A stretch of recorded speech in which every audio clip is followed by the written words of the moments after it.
Vou pedir para você se assentar, por favor, e abrir a sua Bíblia em Provérbios 16, versículo 3.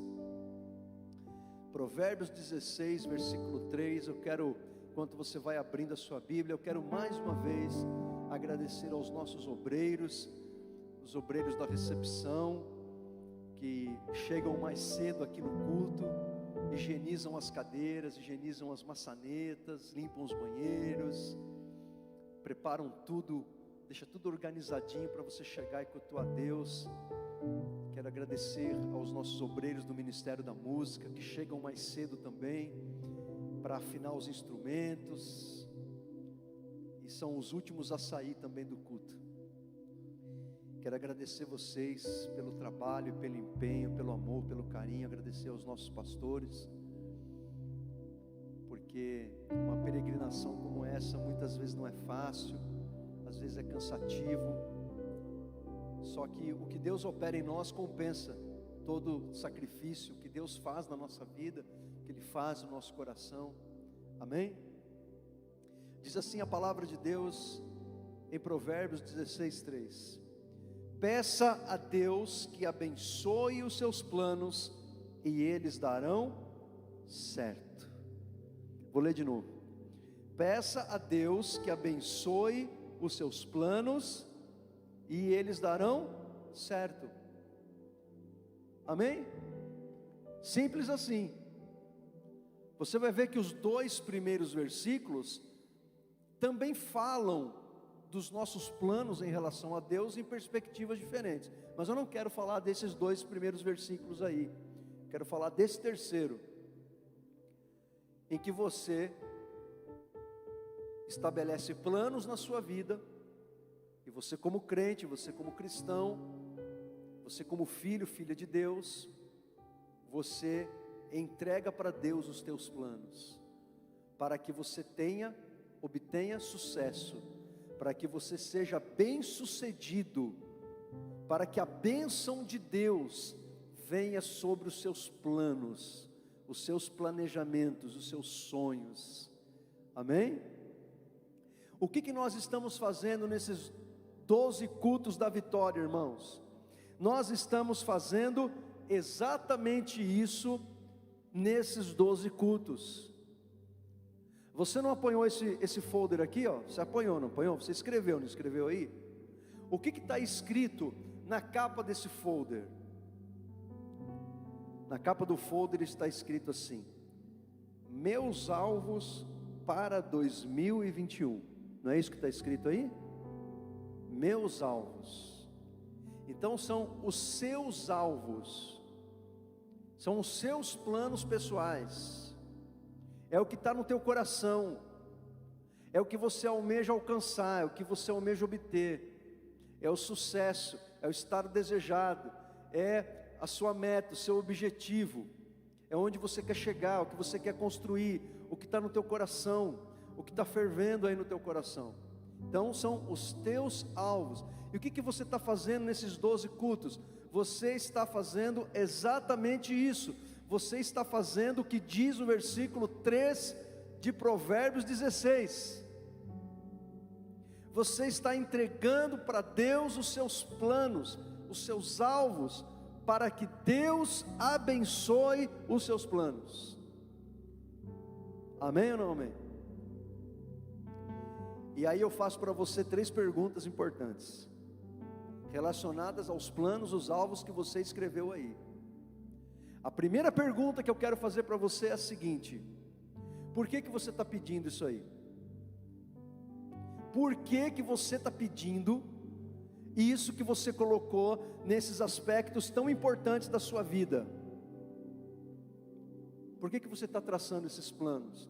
Para a sua vida espiritual, familiar, financeira, para a sua saúde, para a sua intelectualidade, para o seu ministério. Por que você escreveu isso aí? Você tem que ter uma razão, você tem que ter um propósito, você tem que ter clareza do porquê que você quer isso aí, e por que você está entregando isso para Deus. Por que você quer isso? Eu quero porque Ah, porque está todo mundo pedindo, eu também quero. Sabe aquele sujeito que entra numa fila e não sabe por quê? Por que você está aí? Eu não sei, está todo mundo entrando, eu também estou entrando aqui. Você tem que saber o porquê, clareza do porquê que você está pedindo isso aí. A segunda pergunta é a seguinte: esses alvos que você escreveu aí, esses planos que você está pedindo que Deus abençoe, eles estão alinhados com a vontade de Deus? Eles estão alinhados com o que Deus quer, com o que Deus pede na palavra dEle? Você vai falar assim: pastor, mas como que eu sei o que Deus quer para mim? Muito simples, você vai para a palavra. A palavra diz, Deus diz na sua palavra o que Ele quer para você.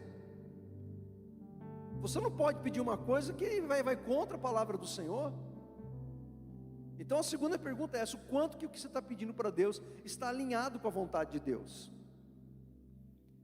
O quanto que isso concorda com a palavra de Deus? O quanto que o que você está pedindo glorifica a Deus? Está em conformidade com os propósitos do Senhor para a sua vida? E a terceira pergunta é a seguinte, que eu quero fazer para você: o quanto que você está comprometido, o quanto que você está comprometida com o que você está pedindo para Deus? Numa escala de 0 a 10, se você pudesse pontuar uma nota, numa escala de 0 a 10, o quanto que você está comprometido, o quanto que você está realmente comprometida com o que você está pedindo para Deus. A mensagem desta manhã, ela está fundamentada nessa terceira pergunta: o seu comprometimento com o que você está pedindo para o Senhor.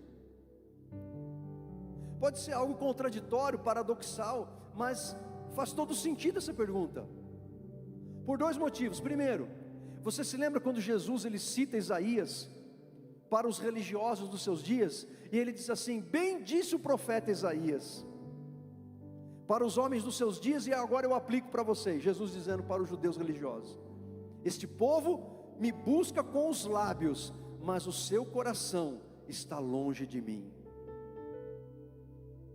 Você está realmente comprometido com o que você está escrevendo aí? Você está realmente comprometido com aquilo que você botou no papel? Você está fazendo isso de coração? Ou porque você tem que preencher e escrever qualquer coisa? Ou porque você está querendo agradar alguém e na verdade você nem sabe por que você está escrevendo isso aí? E o segundo motivo é porque a nossa espera, porque quando você pede algo para Deus você tem que esperar, a nossa espera, ela sempre é uma espera ativa, mesmo que a sua espera envolva somente a oração, porque a oração já é uma ação. Se você está orando, você não está parado, você já está fazendo alguma coisa. Você concorda comigo? Sim ou não? Porque há situações na nossa vida que a única coisa que a gente tem que fazer é orar. Mas a oração já é alguma coisa que precisamos fazer, que é fundamental. Então, quando você diz que está comprometido com alguma coisa, as suas ações vão demonstrar se você está comprometido mesmo. É o seu comportamento, as escolhas que você faz, as palavras que você profere, a maneira como você vive. Então, meu querido, não adianta você escrever um monte de coisa aqui, apresentar para Deus, se você não estiver comprometido com o que você está dizendo para o Senhor. Quantas coisas, irmãos, a gente diz para Deus e a gente não está comprometido com aquilo que a gente está falando para Deus, mas Deus sabe, a gente pode enganar a gente mesmo, mas Deus a gente não pode enganar. Deus a gente não pode enganar, porque Ele conhece o que está realmente dentro do nosso coração, dentro da gente. Pode parecer um clichê cristão, mas esta é uma grande verdade. Uma grande verdade. Deus, Ele faz a parte dele, mas a parte que cabe a você, Deus não fará em seu lugar. Pode parecer um clichê, mas é uma grande verdade. Deus não vai fazer a parte sua, é você que tem que fazer. Você lembra o que Paulo falou, escrevendo para os Coríntios? Ele falou assim: eu plantei, Apolo regou, mas Deus deu o crescimento. O crescimento veio de quem? O crescimento veio de Deus. A bênção veio de quem? A bênção veio de Deus. Quem que é a fonte da bênção? A fonte da bênção não são os nossos atos e comportamentos, escolhas, atitudes que temos. A fonte da bênção é Deus. O único que pode chamar à existência o que não existe é Deus. Ele é a fonte, Ele é a origem, Ele é aquele que detém todo o poder. Mas existe no reino de Deus aquele que planta e aquele que rega. E quando regamos e plantamos e convidamos Deus, ou convidamos Deus, não, acho que é melhor dizer que estamos aceitando o convite que Deus faz para a gente, porque a Bíblia diz que Deus nos chamou para uma santa vocação. E na verdade, quando nós nos convertemos, nós não estamos convidando Deus para fazer parte dos nossos projetos de vida. Mais do que isso, quando nos convertemos, nós estamos entrando nos projetos que Deus tem para nós. Essa é a grande verdade. Agora, o fato é que nós somos seres humanos, vivemos num mundo terreno e temos uma vida terrena, material aqui. E não há nada de errado em você estabelecer planos para a sua vida, desde que você os coloque diante de Deus, para que Ele confirme, abençoe você e te dê direção. Amém? Então, eu quero que você pense e reflita sobre isso. Essa mensagem é uma chamada à reflexão. Porque não pense você que você vai alcançar esses alvos que você escreveu aqui, simplesmente porque você, durante 12 dias, você escreveu esse alvo, e você buscou a Deus durante 12 dias, e pronto. É como se você apertasse o botão do piloto automático. Escrevi os meus pedidos, cumpri o ritual dos 12 dias, fui na igreja, orei, agora é com Deus. Se você acredita nisso, você está redondamente errado. Você está equivocado. Bem provavelmente você não vai alcançar o que você pediu, se você acha que porque você orou durante 12 dias, você não precisa fazer mais nada. Você vai ter que fazer muita coisa, porque Deus quer que você faça. E eu vou provar na Bíblia para você do que eu estou falando é verdade. Primeiro, você colocou aqui para sua família. O que você colocou para sua família aí? Quais foram os pedidos que você colocou para sua família? Você quer ter uma família abençoada? Eu também quero ter uma família abençoada. Aliás, ontem eu e a Nil completamos 28 anos de casados. E não pense você que nós somos o casal modelo, o casal perfeito, porque não somos. Temos um monte de deficiências, fraquezas, um monte de coisas para melhorar. Mas chegamos até aqui porque o Senhor nos trouxe até aqui, Ele tem nos abençoado e a graça dEle tem nos ajudado. O que você pediu para Deus? Você pediu para Deus: Deus, eu quero que a minha família seja abençoada. Mas o quanto que você pediu para Deus, para que você seja uma bênção para a tua família? O quanto que você está comprometido, o quanto que você está comprometida com o seu desejo, com o seu propósito de ter uma família abençoada, o quanto que você mesmo está comprometida em você ser uma bênção para a tua família, em você, esposa, ser uma bênção para o teu marido. O quanto você, mulher casada, você está comprometida em não ficar competindo com a liderança do lar com seu marido, mas ser uma bênção, uma ajudadora, uma auxiliadora, uma conselheira dele. O quanto que você, marido, está comprometido em ser uma bênção para a tua mulher, em cuidar dela, proteger ela, em ouvir ela, em estar atento e ser sensível às suas necessidades emocionais, espirituais. O quanto que você está comprometido, você jovem, que ainda mora com seus pais, em honrar o seu pai e a tua mãe. O quanto você está comprometido, pai, mãe, em ser modelo, exemplo dos seus filhos. Porque não adianta você chegar aqui e falar: Deus abençoa os meus filhos. Pastor, olha pela minha criança. Pastor, ora pelo meu filho, porque ele está muito nervoso na escola. Ele está ele está tendo um comportamento agressivo. De nada adianta você pedir para o pastor orar, você fazer 12 dias de culto, se vocês lá em casa estão brigando na frente das crianças. Se você, pai e mãe, quebram o pau na frente dos filhos, se xingam, se ferem emocionalmente, psicologicamente, moralmente, com palavras que destroem, que depreciam, que ironizam, que satirizam um ao outro. Não tem oração não, gente. Tem que ter mudança de comportamento, tem que haver conversão, tem que haver mudança de vida. Você está comprometido? Você está comprometida com o que você está pedindo para Deus? Porque se você pedir e não fazer, como que você vai querer que Deus te abençoe? Paulo resume o que tem que acontecer em toda a família, lá em Efésios capítulo 5. Paulo ele fala lá dos deveres da mulher, do marido, dos filhos, dos pais, mas antes ele fala assim, que nós devemos servir uns aos outros, é a introdução dele. O resumo da ópera é: sirvam um ao outro, cuidam do outro, respeitem-se, amem-se mutuamente, respeitem as diferenças, e você vai ter uma bênção, uma família abençoada, amém? O negócio é tão sério, gente, é tão sério, mas tão sério, que olha o que Pedro fala em 1 Pedro 3,7, ele fala assim: vocês maridos devem ser cuidadosos com suas esposas, estando atento às suas necessidades. Olha só, Pedro está falando pelo Espírito Santo, que o marido tem que ser cuidadoso com a esposa, e atento às necessidades delas, necessidade afetiva, material, sexual.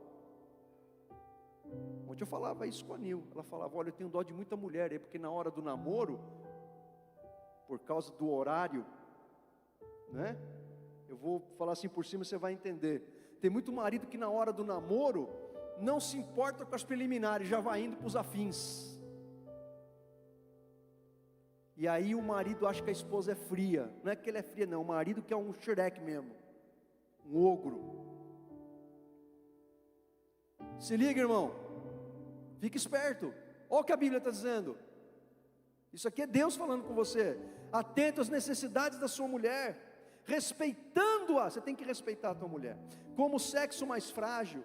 Lembrem-se que vocês e suas esposas são coerdeiros do dom da graça da vida.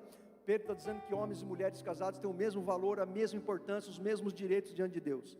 E olha como ele termina: hajam assim para que as suas orações não sejam interrompidas. Você pode orar a Deus 12 dias, 120 dias, 360 dias, você não está fazendo com a tua mulher o que a Bíblia manda, Deus não vai ouvir tua oração. Está aqui, palavra de Deus. Você pode orar, você pode ficar desidratado, tanto chorar orando pela tua família, mas se você mulher, se você marido, se você esposa, você filho, filha, se você não fizer o que a Bíblia está mandando, Ele não vai ouvir tua oração. Segundo lugar, você está pedindo para as suas finanças? Ah, irmão, falou de dinheiro, uma coisa maravilhosa, né?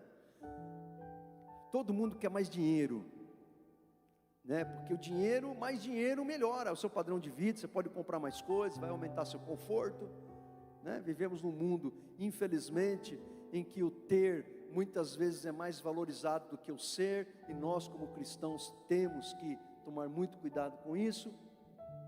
Mas o fato é que a Bíblia fala muito sobre dinheiro. A Bíblia fala muito sobre dinheiro, irmãos. E a Bíblia nos dá a receita para termos uma vida financeira próspera, abençoada, equilibrada. Eu precisaria de pelo menos umas 2 horas para falar sobre isso aqui, mas vou tentar falar em 5 minutos. Então eu faço pergunta para você: o quanto que realmente você está comprometida com o que você escreveu aí nesse papel, pedindo bênção financeira para a tua vida? Estamos vindo de um ano 2020 difícil, complicado, pandemia, crise. Muita gente prosperou, ganhou muito dinheiro na pandemia, e estou falando gente de Deus, porque Deus é maravilhoso. Outros passaram momentos muito difíceis, mas em todas essas coisas a Bíblia diz que somos mais do que vencedores. O fato é que nós queremos prosperar financeiramente.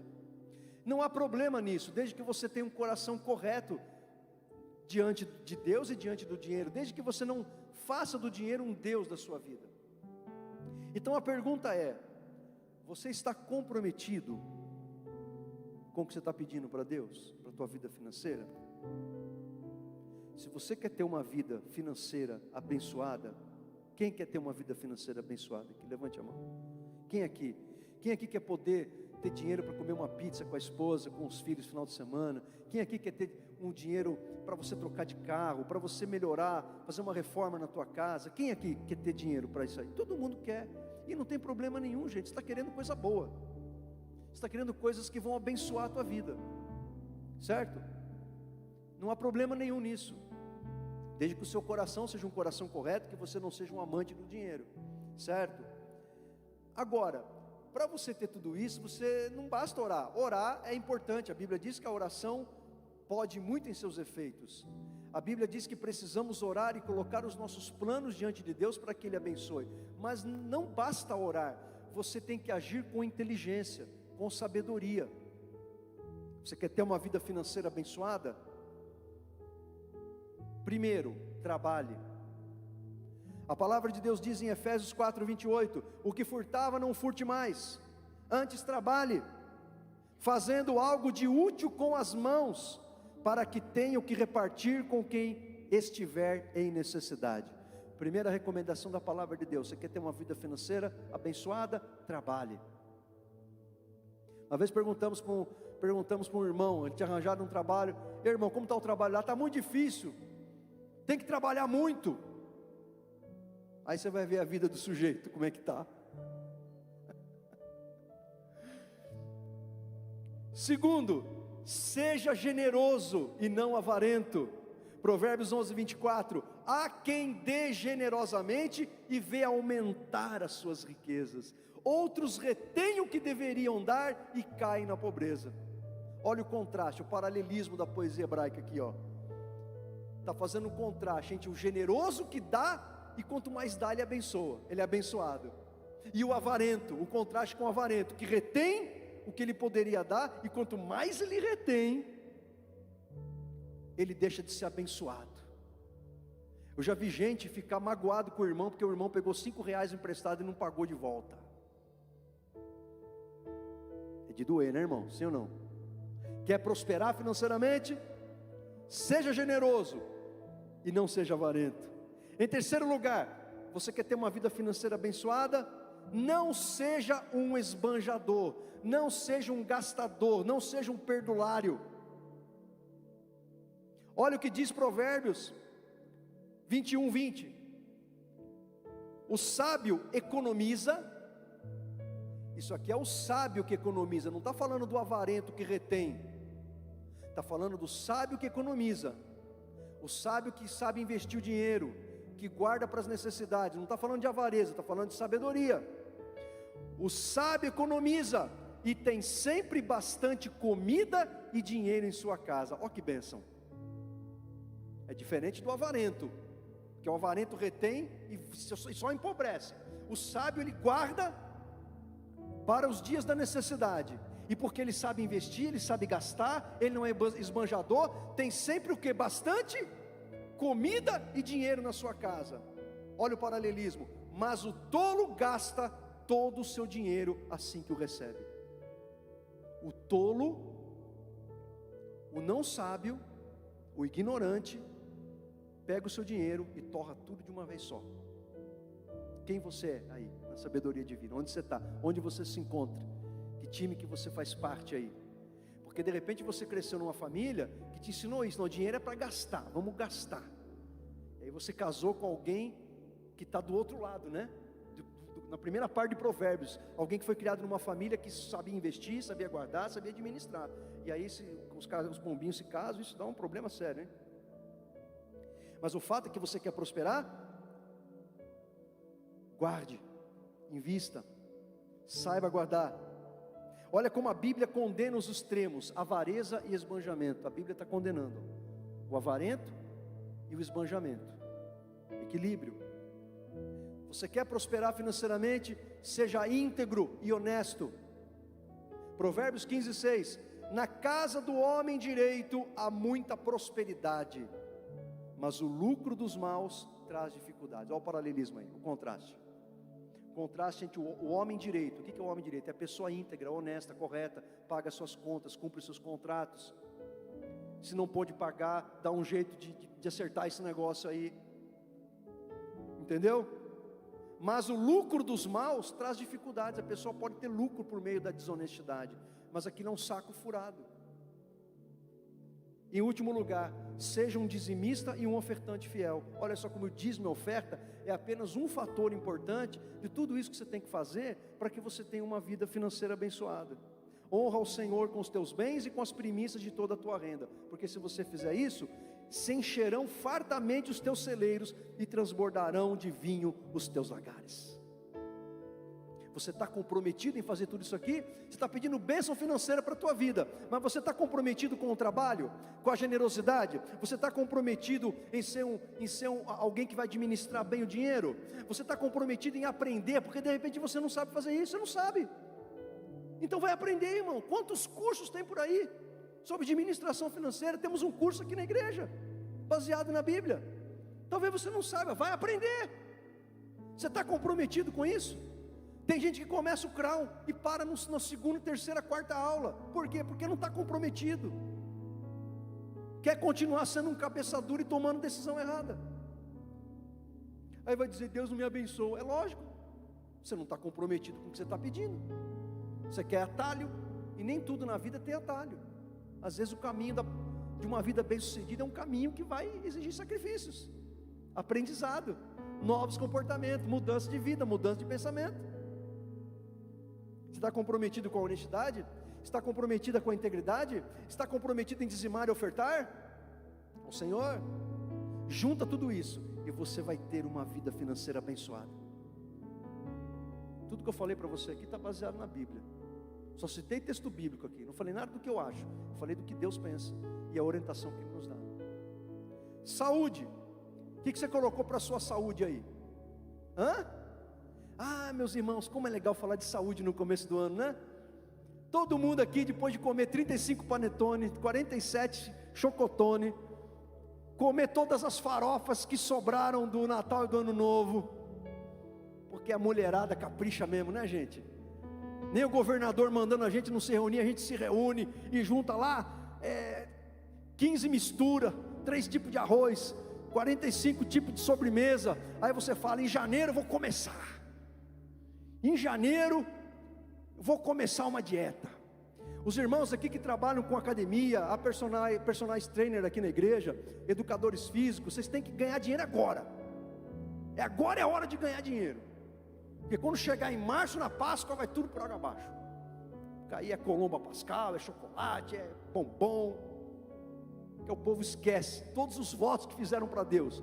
Vou me alimentar melhor, vou fazer caminhada, vou fazer corrida, vou fazer natação, vou ficar com a barriga do Cristiano Ronaldo. Vai ser uma bênção. Aí vem a primeira semana. Aí vem os 12 cultos da vitória. Termina o culto, vamos sair, irmão, para comer, vamos. Já era. Já você colocou aqui, ó, que você vai se alimentar melhor. E na saída do culto você já come tudo que é gordura. Batata frita, hambúrguer, maionese. Não é isso? Eu gosto também dessas coisas. Então temos que ter cuidado. Mas o que você está pedindo para a tua saúde? Gente, a saúde é tão importante. Porque quando a gente tem um problema de saúde, isso afeta o nosso humor, afeta o nosso estado emocional. E de repente, da gravidade da doença, da enfermidade, isso mexe com toda a estrutura familiar, com a dinâmica familiar. Isso pode trazer preocupações, medo, ansiedade. A saúde é muito importante. A medicina tem comprovado cada vez mais que a nossa saúde física, mental e emocional estão intimamente ligados com aquilo que consumimos e com a atividade física. Então você está pedindo bênção para a tua saúde, o quanto que você está comprometido em comer melhor, se alimentar melhor e fazer atividade física. Irmão, você vive reclamando de dor, é dor aqui, dor para lá, muda o seu nome para Maria das Dores. Mas você não faz um alongamento, você não faz uma caminhada, você não faz nada, você só levanta, come, vai trabalhar, anda de carro, nem sol você toma, está aí carente de vitamina D,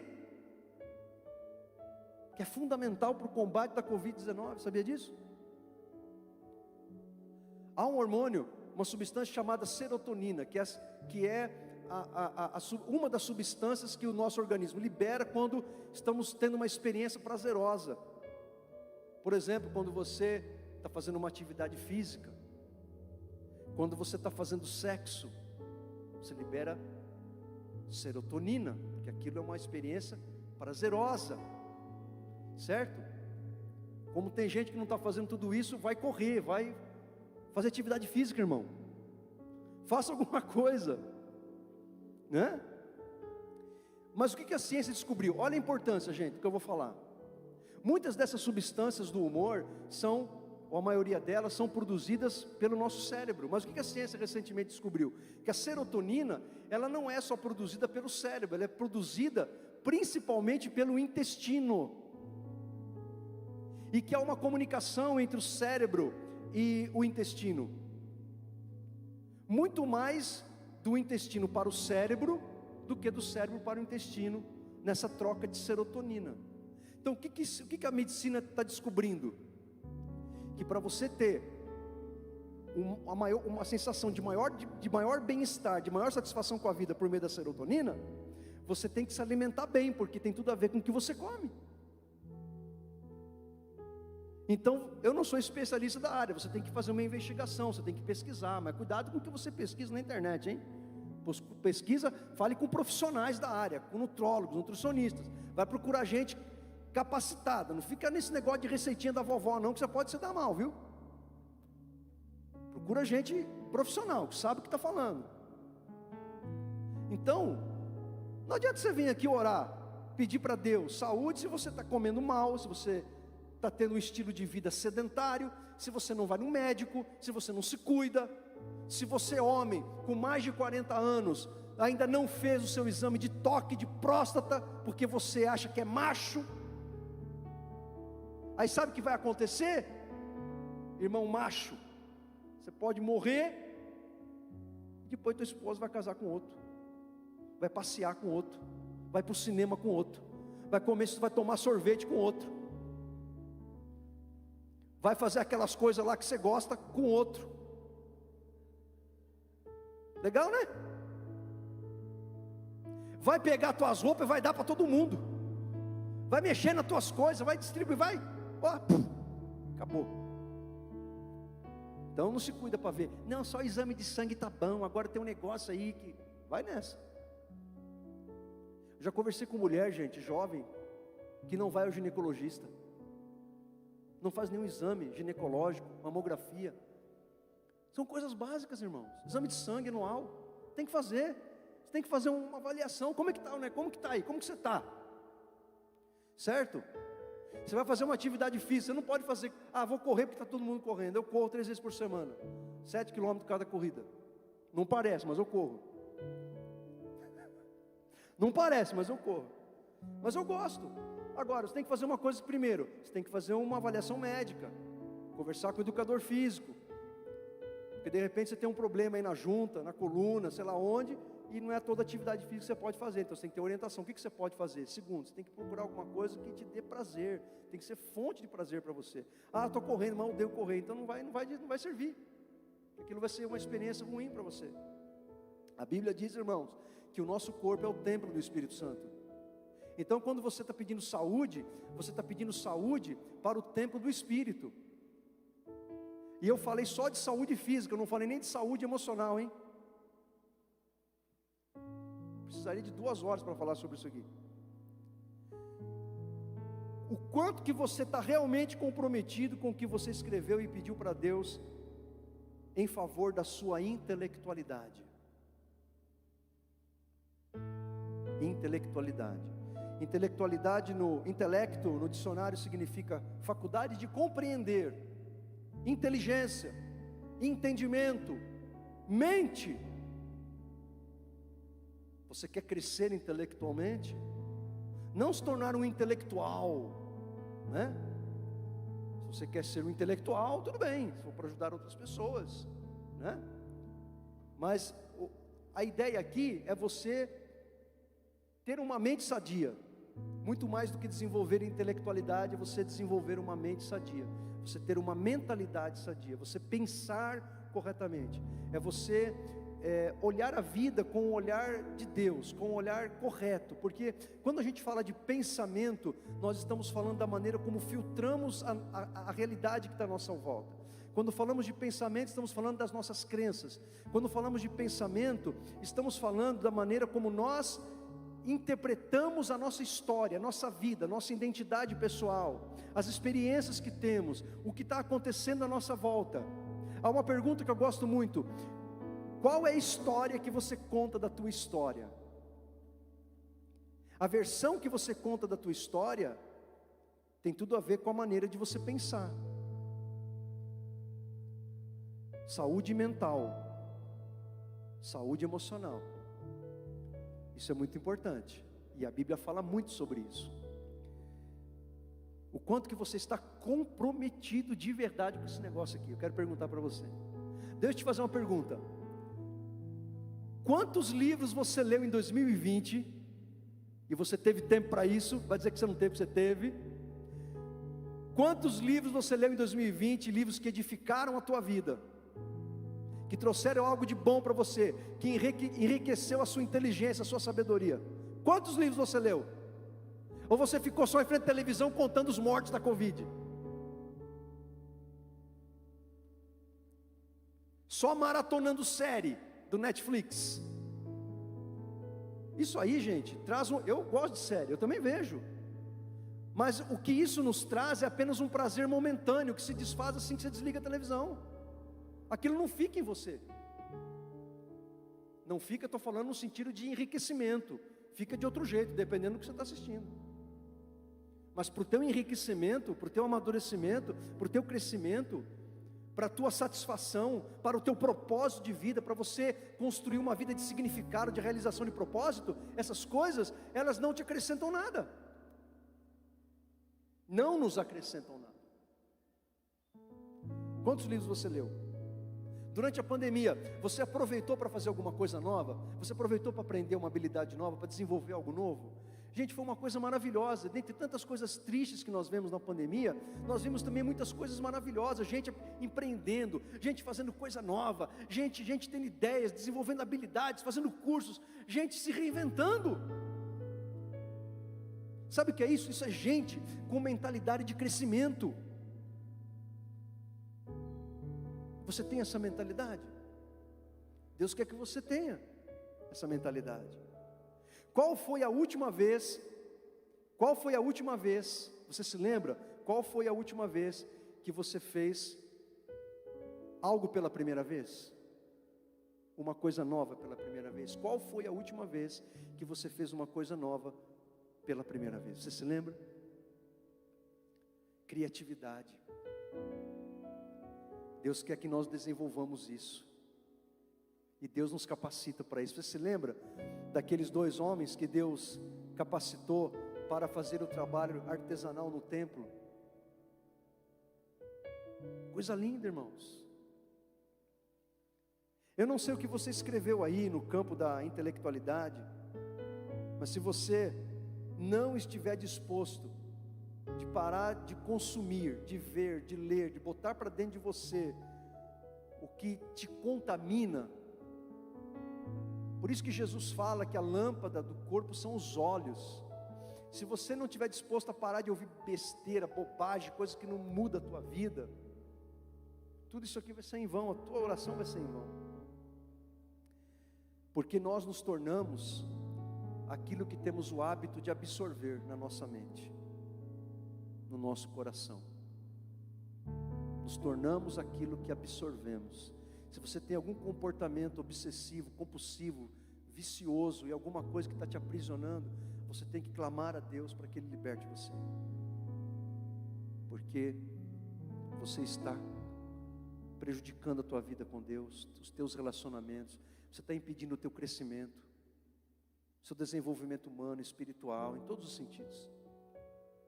Olha o que Paulo diz em Romanos 12:2: não vivam como vivem as pessoas deste mundo, mas deixem que Deus os transforme por meio de uma completa mudança da mente de vocês. Olha só, deixem que Deus os transforme por uma completa mudança da mente de vocês. Paulo está falando de uma completa mudança de pensamento, de mentalidade, e ele está dizendo que é Deus que vai fazer isso. Mas olha, tem um verbo que é chave aqui. Paulo está dizendo, deixem que Deus faça. Eu tenho que deixar, eu tenho que cooperar com Deus, eu tenho que concordar com Deus, porque Deus quer fazer, mas se eu não deixar, como que Ele vai fazer? Porque Deus nos dá o livre-arbítrio. Muita gente pergunta, pastor, como Deus permitiu que isso acontecesse na vida do meu marido, do meu filho, da minha esposa, que às vezes foi uma decisão que a pessoa tomou. Ah, como Deus permitiu? Deus permitiu porque a pessoa quis aquilo para a vida dela, simples assim. É simples assim, que a pessoa escolheu aquele caminho. E agora a gente vai ter que absorver isso, lidar com isso e aprender alguma coisa com isso, em meio à dor, ao sofrimento, e a paz que Deus nos dá no meio disso tudo. Ministério, o quanto que você está realmente comprometido, comprometida com o que você colocou aí nas linhas do ministério, que você pediu para Deus. Eu não sei o que você pediu aí, eu não sei nem se você tem uma visão correta de ministério, porque ministério significa serviço. Ministério não é uma coisa que você faz para você, ministério é uma coisa que você faz para o outro. A palavra ministro vem do grego rupereta, e lá no grego clássico, no grego antigo, o rupereta era uma palavra usada para aquele subremador dos navios antigos, que ficavam lá no porão do navio, remando. O rupereta, trabalho braçal, sacrifício, escravos, trabalhavam para comer, sem direito trabalhista. Ministério. Quando o navio afundava, eram os primeiros a morrer. E aí a palavra rupereta foi sendo utilizada para qualquer tipo de serviço que se presta em favor do outro. A palavra ministério não é uma palavra religiosa do cristianismo, ela vem lá do grego e significa serviço. Quando a gente fala de ministério, nós imaginamos pomposidade, talvez, né? Aquela coisa do ministro de Estado, né? Alguém que é ladeado, rodeado por servos, puxa-sacos, um monte de gente em volta. Na Bíblia é o contrário. O ministro é aquele que é rodeado de pessoas que ele deve servir, que ele deve ajudar. É o contrário. Então eu não sei o que você colocou aí. O meio cristão evangélico, gente, cresceu demais. E não se engane, e não se deixe seduzir por muita coisa que você vê no meio evangélico. Quando você vê bandas famosas, cantores famosos, e até pregadores famosos. Eu não vou generalizar, mas muitos deles estão apenas atrás de fama e de dinheiro, de sucesso, de estar nas paradas de sucesso. Você fala, por que a Viver não chama esse pessoal para vir cantar aqui? Porque eles não pedem oferta, eles pedem cachê. E não é barato não, é coisa do naipe de 20, 30 mil reais. A coisa não está brincadeira não, irmãos. Está muito difícil pregar o evangelho hoje em dia. E Deus nos convoca a sermos uma igreja ética, compromissada com a verdade, que não se seduz por esse brilho do mundo que está invadindo a igreja. Quando eu falo igreja, no modo geral. Por que eu estou dizendo isso? Porque você não deve confundir ministério com show, com apresentação artística. Tudo bem, conjunto cristão quer ter uma banda e quer se apresentar e quer cobrar horrores, aluga uma casa de espetáculo. Tudo bem, aluga uma casa de espetáculo, cobra ingresso e vai quem quiser. Agora, por favor, não chama isso de ministério não, por favor. Chama isso de qualquer outra coisa, mas chamar de ministério não. Mas a pessoa precisa viver disso. Tudo bem, então viva como um artista e tente ganhar dinheiro com isso. Tudo bem. E Deus julga a intenção do coração. Mas não venha me chamar isso de ministério cristão. Você pode até não concordar com o que eu estou dizendo, mas eu estou tentando explicar para você o que a Bíblia diz, o que é ministério. O apóstolo Pedro, escrevendo para os pastores, em 1 Pedro capítulo 5, ele diz assim, eu até coloquei o texto aqui, mas eu não coloquei todo. Ele diz assim, 1 Pedro 5,2, para você fazer um ministério, quem está comprometido de fato com o ministério, 3 características de quem está comprometido com o ministério. Eu precisaria de 1 hora para falar disso aqui. Primeiro, quem está comprometido de verdade com o ministério que Jesus nos dá, tem uma motivação correta no coração. Olha o que Pedro escreve em 1 Pedro 5,2. Ele está falando aos pastores, isso serve para qualquer gente que trabalha na igreja, os músicos, obreiro, quem dá aula, isso serve para qualquer pessoa. Aconselho que cuidem bem do rebanho de Deus, o rebanho que Deus lhe deu, e façam isso de boa vontade, como Deus quer, e não de má vontade. Você não pode fazer a obra de Deus de má vontade, tem que fazer de boa vontade. Eu não coloquei o texto aqui na minha anotação, mas Pedro continua dizendo o seguinte, e não façam isso por dinheiro. Não façam isso por dinheiro. Ministério, Bíblia, Palavra de Deus. Ou a Bíblia é a palavra inspirada para você, ou ela é um livro qualquer para você. Como outro pastor aí, um famosão, pregou que a Bíblia tem que ser atualizada. Isso aí é teologia liberal. E teologia liberal, ela vem do fundo do inferno, não é de Deus. Porque a teologia liberal, ela desconstrói a Bíblia como o livro inspirado de Deus, inerrante, infalível. A teologia liberal convida você a pregar o que você quiser, o que você achar que é bom. Entra por esse caminho que você vai ver. É o que estão fazendo com as nossas crianças, gente. Isso é uma coisa absurda. A criança nasce e os pais permitem que a criança com 2, 3 anos vai decidir se é homem ou se é mulher. O que é isso, irmãos? Quero que me apresentem alguma teoria psicológica para essa aberração. A criança com 1, 2, 3 anos vai decidir que roupa quer usar. Não sabe nem que segurar uma colher na mão para comer sozinha. Vai decidir uma coisa tão importante dessa, que envolve identidade pessoal. Você está realmente comprometido com o ministério? Segunda característica de quem está comprometido com o ministério é alguém que busca crescimento individual, mas que beneficia o corpo. Você quer crescer individualmente, mas não é por tua causa, é por causa do outro. Olha o que Paulo vai dizer em 1 Coríntios 12, 31. Busquem com dedicação e zelo os melhores dons. Paulo está falando, você tem que buscar os melhores dons. E quais são os melhores dons? Os melhores dons são aqueles que edificam a coletividade, o corpo, a família de Deus. Os melhores dons são aqueles que abençoam, não você, são os que abençoam o outro. Nesse mesmo capítulo, Paulo vai dizer assim: a cada um, porém, o Espírito Santo dá a manifestação dele por meio de dons, capacidades, realizações, visando o bem comum.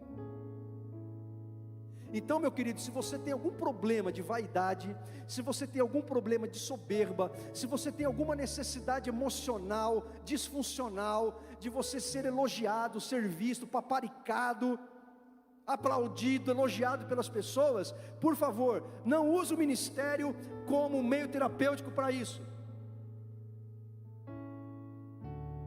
Vai se tratar, vai se cuidar, resolve esse negócio aí no teu coração. Por isso que quando você dá a responsabilidade para alguém, para cuidar de um ministério, liderar um ministério, aí quando você, por alguma razão, por N motivos, Nós pastores vamos lá e falamos assim para a pessoa: irmão, Deus está nos mostrando que você agora vai ter que dar um tempo, você vai ter que ser substituído por uma outra pessoa, você vai fazer outra coisa, você não vai ser mais líder, você vai dar um tempo, é o momento de você respirar, oxigenar a alma, de você renovar as forças. Acho que agora é o momento de você esperar uma outra oportunidade. Mas sabe o que a pessoa faz? Esse tipo de gente faz biquinho, vai embora, sai falando: não piso mais nessa igreja, some, não dá mais as caras, exclui todo mundo da rede social. O que esse comportamento nos mostra? Pura e simplesmente duas coisas: primeiro, que os pastores estavam certos; segundo, que a pessoa está mostrando quem realmente ela é. Não é servo. Ela não entendeu nada sobre o que é ministério, não entendeu nada. Aconteceu numa igreja da nossa cidade. O irmão foi consagrado a diácono num sábado, consagração do corpo diaconal. Diácono no grego significa um servo, aquele que serve. Aí no domingo seguinte, no dia seguinte, no domingo, o pastor disse assim: irmão fulano diácono, por favor, desliga os ventiladores. E ele respondeu assim: pastor, eu não posso porque eu sou um diácono. Ele não entendeu absolutamente nada, ou ele foi ensinado errado, ele não entendeu nada do que significa ser um diácono. Um certo pastor da nossa região falou assim: eu quero que a minha igreja seja a igreja mais influente da cidade. Aí eu fico pensando, um pastor que deseja que a sua igreja seja a mais influente da cidade, ele está dizendo que ele quer que a sua igreja seja melhor do que as outras. A igreja Viver em Cristo, ela não pode trabalhar para ser melhor do que qualquer outra igreja que está à nossa volta, que está na nossa cidade, que está na nossa região. A gente não pode trabalhar com esse desejo de ser melhor do que a igreja vizinha. A gente tem que trabalhar para sermos melhores para os outros. A gente tem que trabalhar para a gente crescer. Como Paulo diz, busca os melhores dons, não para ser melhor do que os outros, do que o irmão que está sentado do seu lado, do que o outro líder que lidera com você, um outro ministério, ou a igreja que está do seu lado. Deus quer que você e eu, e nós como igreja, busquemos os melhores dons, para a gente servir melhor uns aos outros. Amém, irmãos? Muito cuidado com o que você ouve. Infelizmente, a ética pastoral não é de todos os pastores, aliás, é de poucos.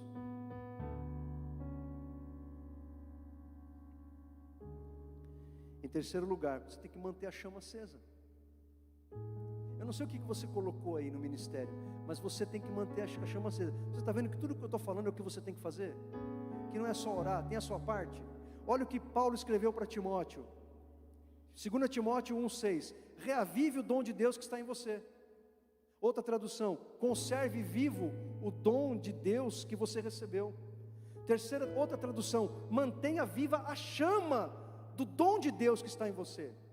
Quando Paulo escreveu isso, Timóteo estava passando por algum momento em que ele estava meio que desanimado, meio chateado com alguma situação, ele estava meio que paralisado. E o Paulo escreve dizendo para ele: olha, tem um dom de Deus aí em você, tem uma chama de Deus dentro de você. Paulo está falando da capacitação espiritual que o Espírito Santo coloca em nós. E Paulo está usando uma metáfora da chama, do fogo. Imagina que o ministério, o dom, o talento que Deus te deu é uma fogueira dentro de você. Era uma fogueira dentro do Timóteo. Sabe quando a fogueira está apagando? Está aquele fiozinho de fogo assim, ó. A fogueira está lá, o fogo está vivo, mas está aquele fiozinho, está quase apagando. O que Paulo está dizendo para Timóteo é: Timóteo, você tem que assoprar esse fogo aí. Timóteo, você tem que pegar alguma coisa aí, abanar isso. Sabe quando você está fazendo churrasco e o fogo está se apagando? O que você faz? Você pega a tampa do Tupperware ou a tampa de uma panela e você... Aí o fogo... Não é isso? É isso que Paulo, Deus, o Espírito Santo está falando para a gente fazer. E constantemente a gente tem que fazer isso, porque somos humanos. O pastor, o líder, o obreiro, você que almeja servir a Deus, há fases na vida que a gente está meio puxa, está difícil. Às vezes dá vontade de parar, às vezes dá vontade, vou deixar esse negócio, vou fazer outra coisa na vida. Como Pedro falou para Jesus, ou como Pedro falou para os amigos, eu vou pescar. Ele estava querendo dizer, olha, esse negócio de ser apóstolo aí, ó, já traí Jesus 3 vezes, só falei besteira, falei bobagem, vou voltar à minha carreira de pescador. Aí Jesus aparece na praia e diz para ele, apacenta os meus cordeiros. Jesus estava fazendo o que com Pedro? Assoprando a chama do fogo do Senhor no coração dele. E é nós que temos que fazer isso. É nós que temos que assoprar esse fogo. Olha a ordem de Paulo para Timóteo: reavive, conserve vivo, mantenha viva a chama de Deus que está em nós. E a gente faz isso com oração, trazendo à memória o chamado de Deus, olhando o ministério de uma perspectiva positiva e não vendo só as coisas ruins que nos acontecem.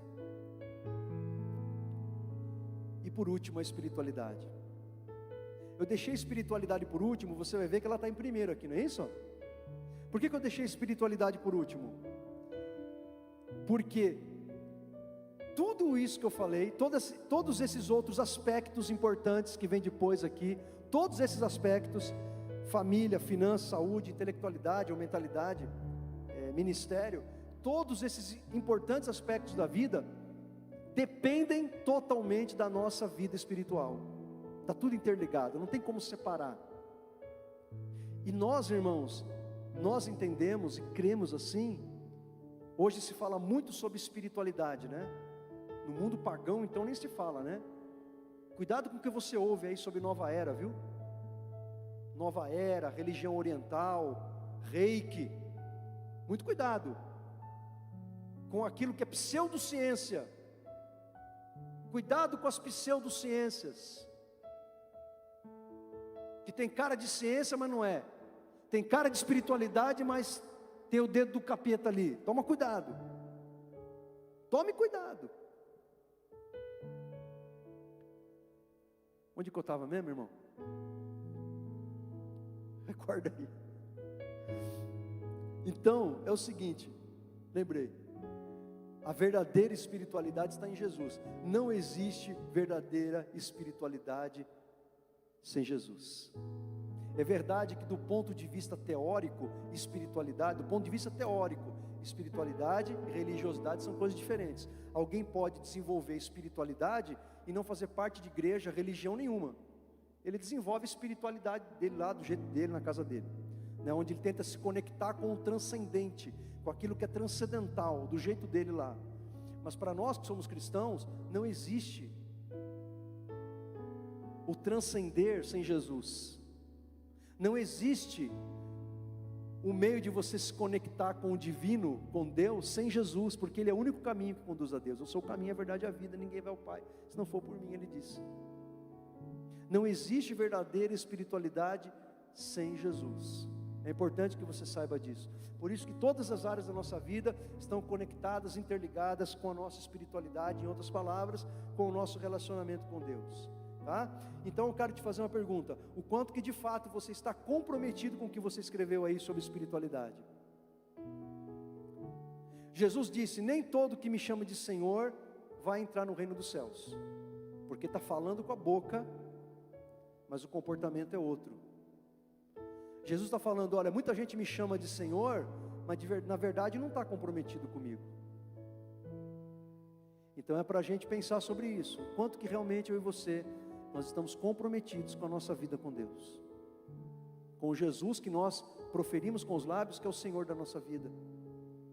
O quanto que você está comprometido com a vida de oração, o quanto que você está realmente comprometido na leitura, meditação da Bíblia, em estudar a Bíblia, aprender a palavra de Deus, o quanto que você está comprometido com a prática do Evangelho, com a prática da palavra de Deus, o quanto que você está realmente comprometido em viver em obediência aos mandamentos do Senhor, o quanto que você está comprometido, comprometida em viver a vida comunitária da igreja.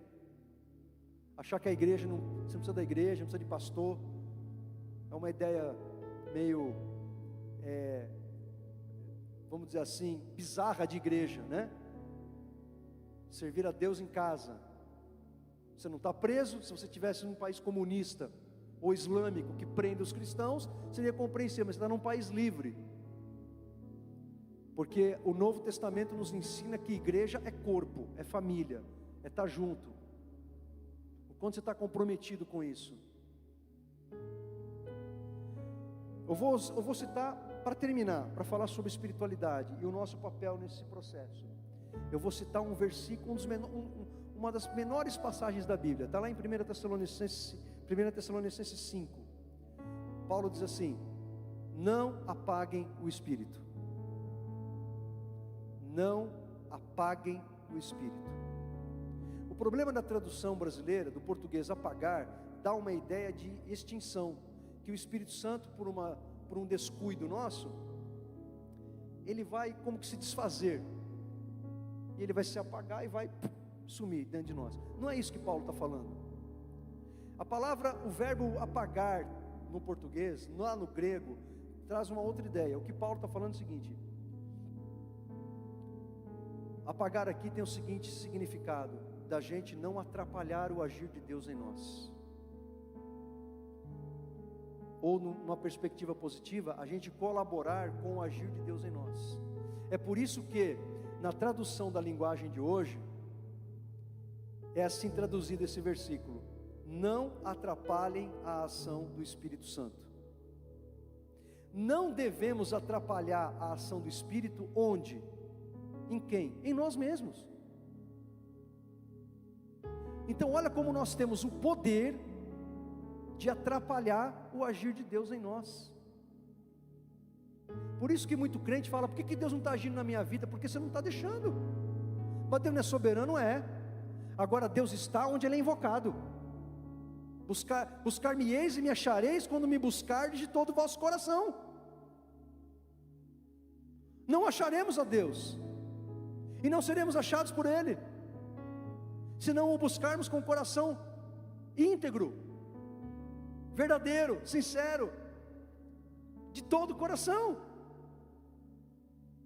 Não atrapalhe a ação do Espírito na tua vida. Você está pedindo isso para Deus aqui? Eu não sei o que você escreveu em espiritualidade aí, não sei o que você escreveu. Quero ser alguém cheio do Espírito, quero ter intimidade com o Senhor. Tá, mas o quanto você está comprometido em não atrapalhar o Espírito Santo na tua vida? E como que nós atrapalhamos o Espírito Santo na nossa vida? Sempre quando nós trazemos algo para dentro da gente que não agrada a Deus, ou falamos, ou fazemos coisas e pensamos coisas que contrariam a verdade do Senhor.